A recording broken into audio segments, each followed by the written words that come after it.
Good evening and welcome to another edition of Around the Town Live. I'm Ken Boxer. We've got a fantastic show. We've got the heavyweights in the motion picture industry this evening. Joining us from a very busy schedule, Bill Deere, the director of the highly acclaimed Wild America, as well as my personal friend, Mark Stouffer, who is an award-winning, Emmy-winning director, writer, producer. There's so many credits for both of these gentlemen. I can tell you, Bill Deere, associated with Harry and the Hendersons, The Rocketeer, Angels in the Outfield. Mark Stouffer had a movie, Man Outside. He's an award-winning Emmy producer for many of the National Geographic videos that you see on National Network, NBC. We have both of them here tonight promoting, and I got to tell you, I'm very excited. There's a new movie coming out. You see I'm wearing the t-shirt. Go Wild. Well, this has to do with the new motion picture Wild America. It's coming out nationwide next week, but tomorrow in Santa Barbara it has a sneak preview premiere, if you will, at one of the local theaters. We're going to talk about that in just a moment, so let's get to meet our guests, Bill Deere and Mark Stouffer. Welcome both. Thank you. Show. Mark, welcome back again. Thank you. A few times. Thank you. You know, both of you have so many credits to your name. I just alluded to just a few. This show marks, in a way, a pinnacle of careers, I imagine. It's a major event with this motion picture. Mark, how did it come about, this show? The show came about through real life experiences based on the true life story of me and my brothers growing up making wildlife films, scraping by, skirting death by the skin of our pants, so to speak, just traveling nationwide without any money or any experience, just trying to get ahead in the film business. And we developed a script about that 25 years later. Had a very fine writer, local writer, David Michael Weger, write the script. Bill Deere, who lives in Santa Barbara, showed a lot of interest in the script at the time he was directing Angels in the Outfield.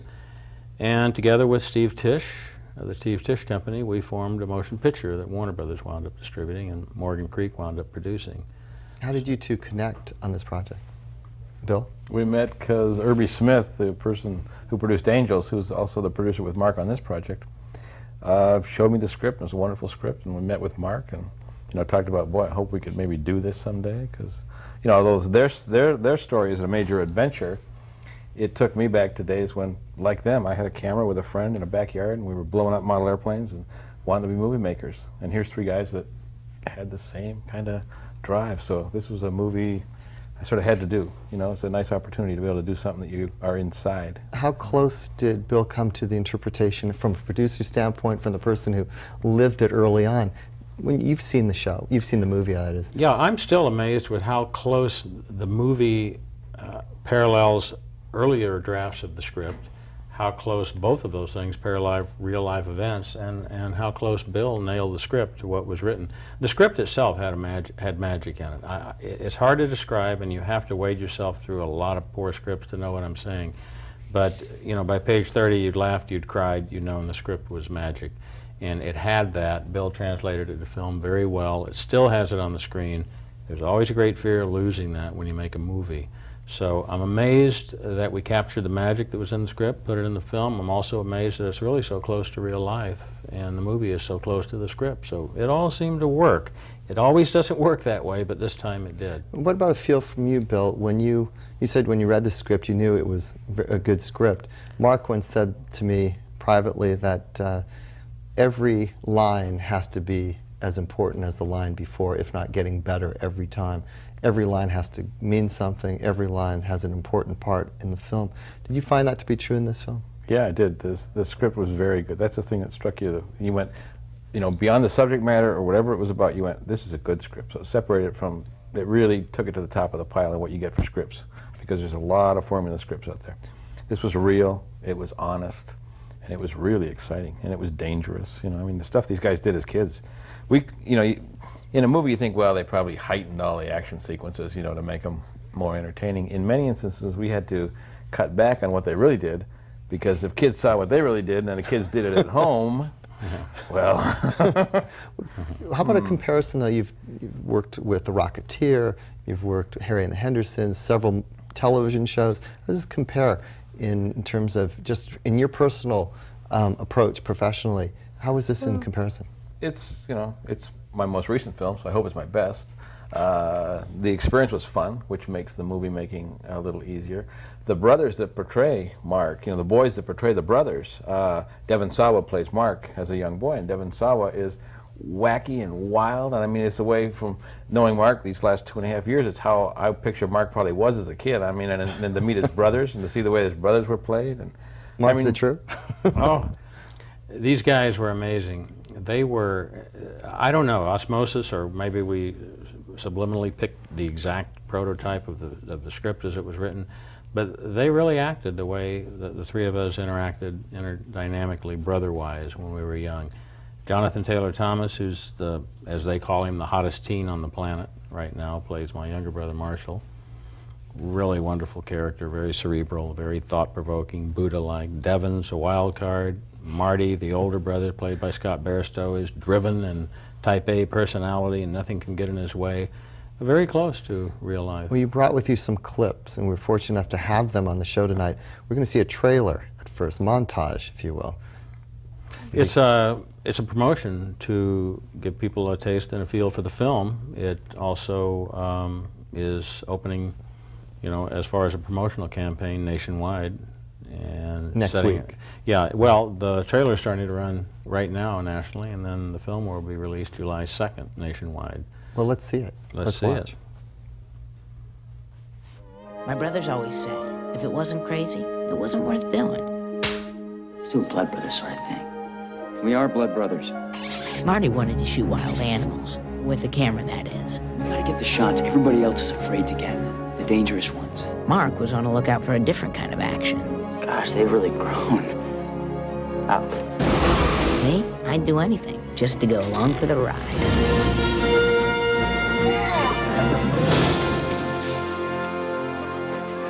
Who won? Then one day, something happened Go on, have a look through it. Oh, yeah. that was totally wild. This could be our ticket out of here. You're not going anywhere. Go on the road and film animals. I'm going too. Eagles, snakes, fish, whatever's getting killed off. I'm not coming back till we get it. Head out on the highway, looking for adventure. You know what that sound is?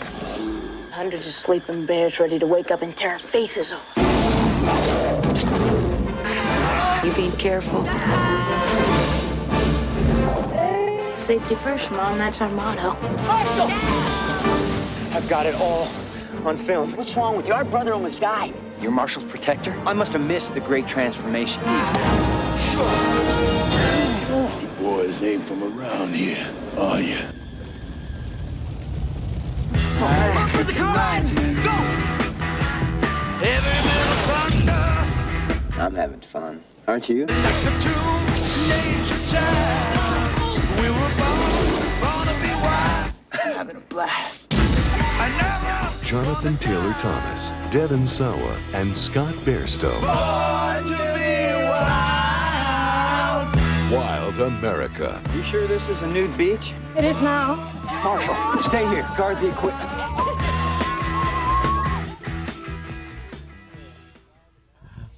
You're watching Around the Town Live. That's Wild America. If you're just joining us, we have Mark Stouffer and Bill Deere, both instrumental people in this film.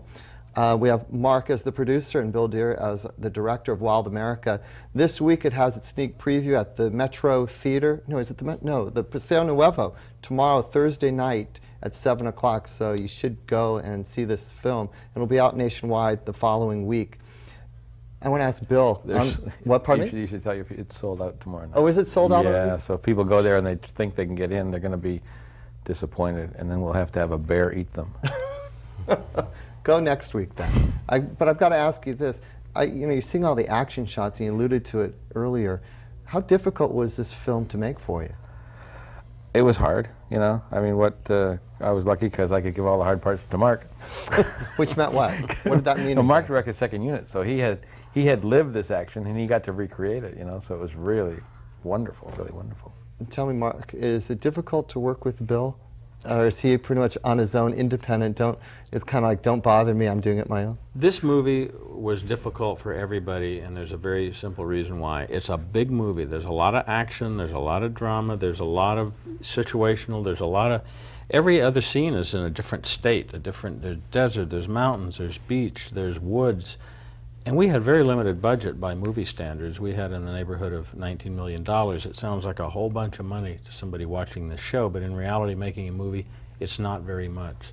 So everybody was sweating bullets making this film. It was hard in every way. It was hard for me, it was hard for Bill, it was hard for everyone.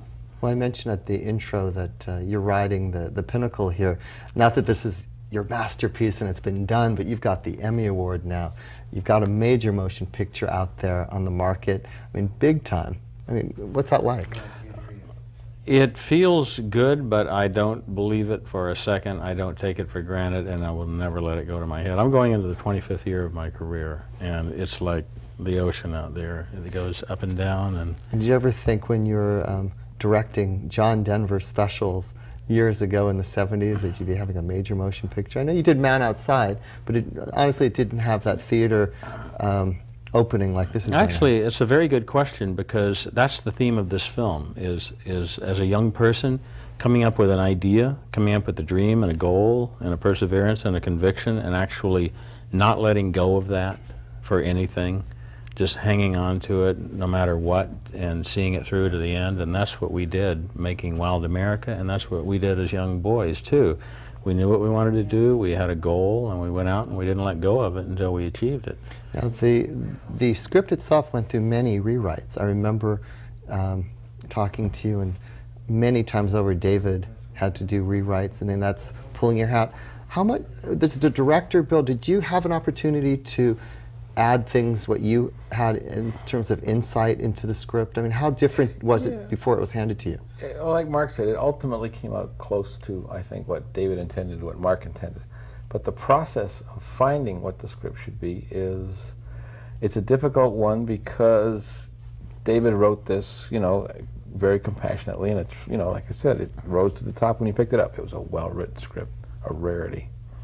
And then there's the certain thing you have to address, that people go, sit in front of your work for 2 hours, approximately, and so you have to kind of take the story and make sure it conforms to this certain kind of expectation they have for, you know, beginning, middle, end. You know, what do they know about it? You know, we go to movies knowing that, you know, we're going to get introduced to people, something's going to happen to them, they're going to have to fix that situation, and ultimately we see what kind of people they are in how they fix that situation.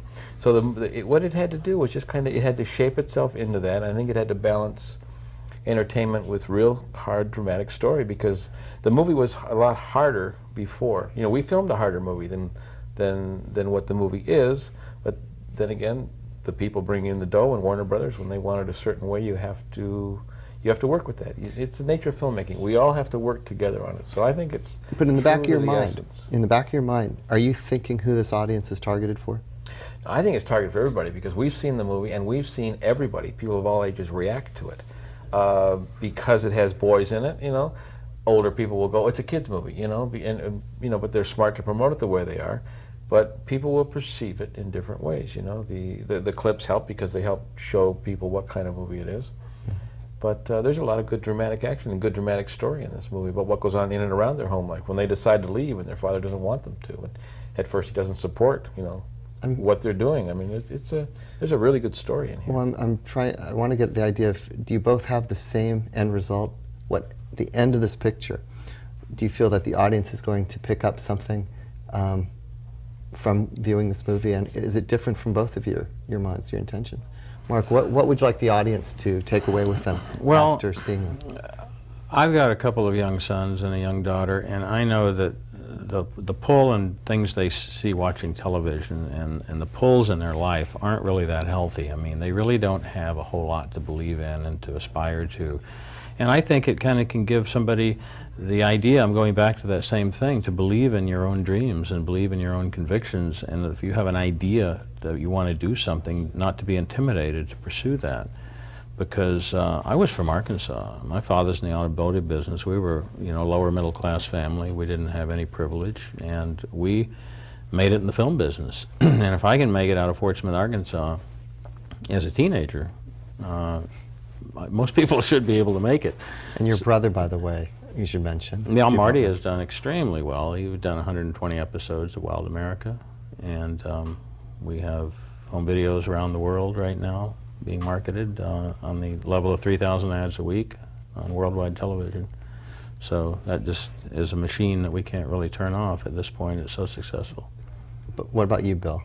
The end result. Well, I Would you like think that the to audience go? will pick up something. As a director, I just hope they don't throw it at the screen. No, you know what they're going to come out? They're going to come out feeling that they saw a good story and they saw people realize a dream, like Mark said. Everybody wants to realize a dream. And in this movie, what's so nice is that because these guys have been so successful, we validate, this hasn't just been a story, folks. This, each individual went on to do this and this and this. And I think if people don't know that it was based on a true story, by that point, it's really nice. You can really feel this in the audience. So, yeah, I think they take away a very good feeling, Great. Very, very good feeling about you can do anything if you set your mind to it. Tell us what we're about to see. You've brought a clip with you, another one we're going to see, if you want to set it up for our What viewers. clip is this that we're going to set Swamp. up? Swamp. Okay, the swamp. This was a very hard thing to do because it involved a real alligator, and it involved putting young boys in the swamp at night. So we had to build a set for part of it, and it also put us in a situation of we had a scene with people and alligators, and we wanted to do something new. We wanted to sort of pull from their adventure and see what we could do with it. So, yeah, this is their little adventure in the swamp. Well, let's watch it. Wild America.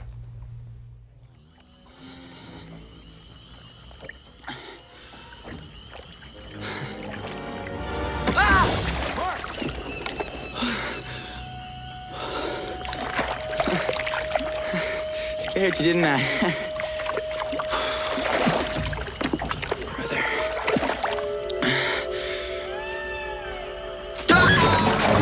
Mark!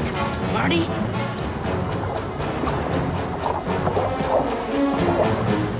Marty, I don't see him. Come on. Come on.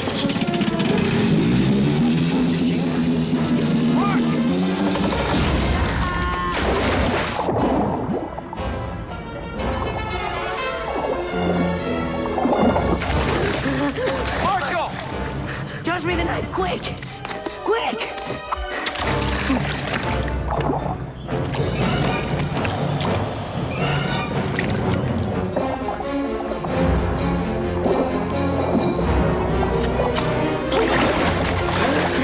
Guys, swim here!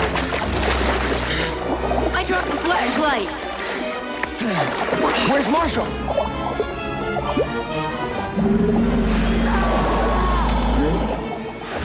Whoa.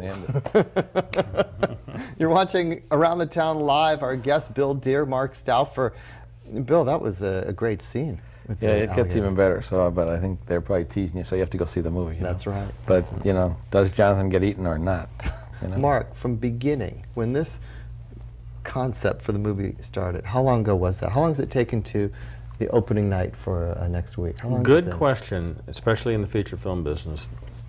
5.5 years from the moment that I actually was sitting around having a lunch in downtown Santa Barbara and thought, hey, let's do a movie called Wild America about the things we used to do, the crazy things as kids, to today, about 5.5 years. Now, that sounds like an obsessive, insane thing to hang on to something for 5.5 years, but that's average in the theatrical feature film business. I mean, you suffer, and you give blood over and over and over to get one of these things made. So And the business side. it better be good, You don't want to go do some stupid exploitive thing that you don't believe in, because I don't think I'd want to hang on to a bad idea for 5.5 years. Well, now that you got a picture coming out, you must be getting people calling you all the time. Right? It's true, and I'm very compassionate, and you know, I don't take it cynically and non-appreciative. I really understand, and I have a lot of care and concern for people trying to get started. It's a tough thing, and there's a lot of pain in this business, and I try to help people, but and give them good advice, but there's really no advice. I mean, there's a billion ways to get by and to make it in this film business, and there's no one formula. You just have to believe in what you want to do and just keep worming your way around like a gopher underground, you know, just until you find the course. You know, in television, if you're a new show, if you could be piggybacked after a popular show like Seinfeld, there's a good chance that your show is going to be very popular, as opposed to being put in at some odd hour outside of prime time. Do you feel that the release date for this film is as good as you're going to get, or could have been better? It couldn't be any better, really. The release date for this film was originally scheduled for March. We tested the movie in Los Angeles for 3 groups of about 400 people, an official Warner Brothers test with lots of science and market research folded into the test. Very expensive market research. And it tested so high, and the audience was so thrilled with the film, and the cards, as they say, were so high of a rating that they moved it to July 2nd, which is a real testimony of faith on behalf of Warner Brothers, because that turns it into one of their big summer hits, or one of their big summer risks. So yeah, I have no complaints. I feel really thrilled and honored that they put it in this slot. I want to hear from Bill, what was, speaking of frustrations, it's behind the scenes here. We want to find out what was the most frustrating part of this entire production for you as the director of the show?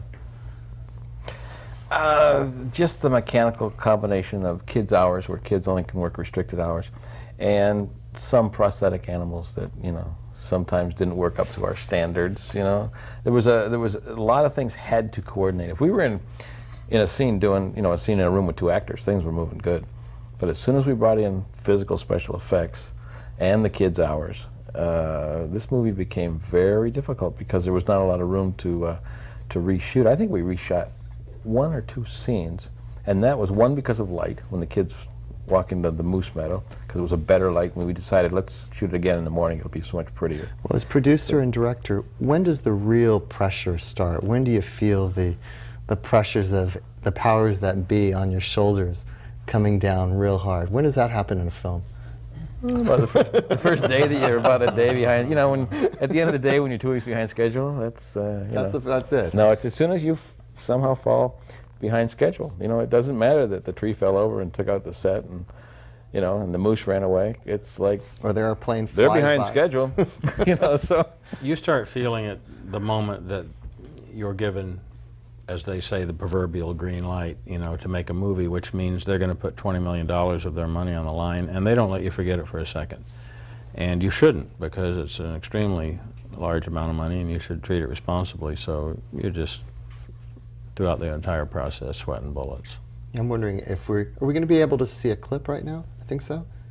No, not at this time. We're going to be setting up the clip in just a moment, the other one. But I wanted to find out more about what's going to be happening now. Is there possibility, even though everyone hasn't seen this one yet, this film, Wild America, will there be a sequel, possibly? If this movie is the success that we hope it will be, and that the test audiences have showed us it will be, I think absolutely it lends itself to sequel, because there are already scripts written along the same lines, the adventures of these 3 guys who actually are me and my 2 brothers, that work, good scripts. So it's a possibility. Oftentimes you hear about, you know, going from film to television. You know, could this be a show? I mean, one of the stars, Jonathan Taylor Thomas, is already a star on television. Could it fall into that category? If it succeeds, probably they'll spin it off into some kind of a television property, kind of I would imagine. It's very commonly done. They'll probably also spin it into a novel and all kinds of things, which is a very good idea, because originally one of the main reasons we couldn't set the film up is because people said it read like a novel. It was so good. It read like a book, like a good book. It had that deep of a story substance to it, and that much integrity and that much resonance as far as a good tale. And that was one of the tough things. It wasn't high concept and loud and noisy like a Hollywood movie. It had heart and depth to it.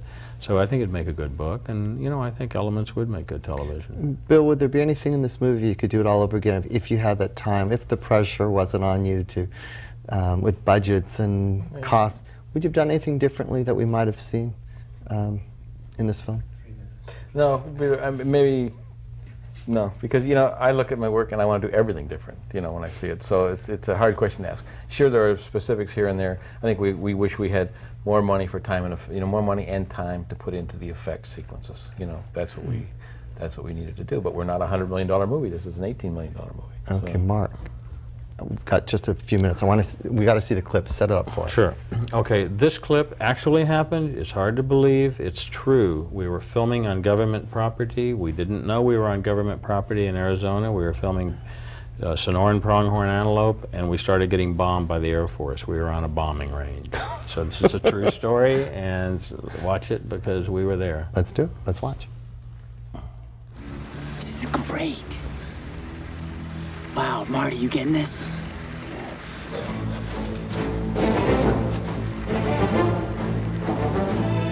Cool. Wait, look. What the hell?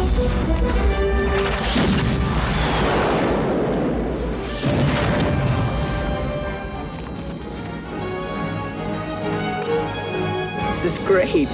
F4 Phantoms.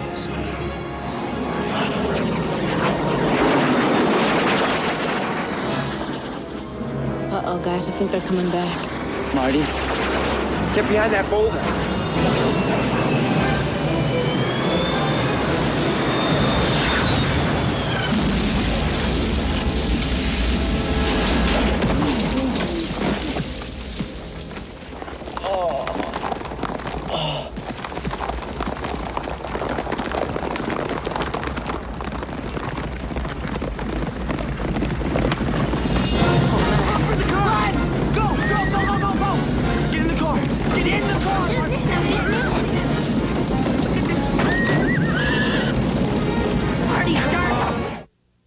The movie Wild America, it appears locally, I guess, next week, and it also has a sneak preview tomorrow.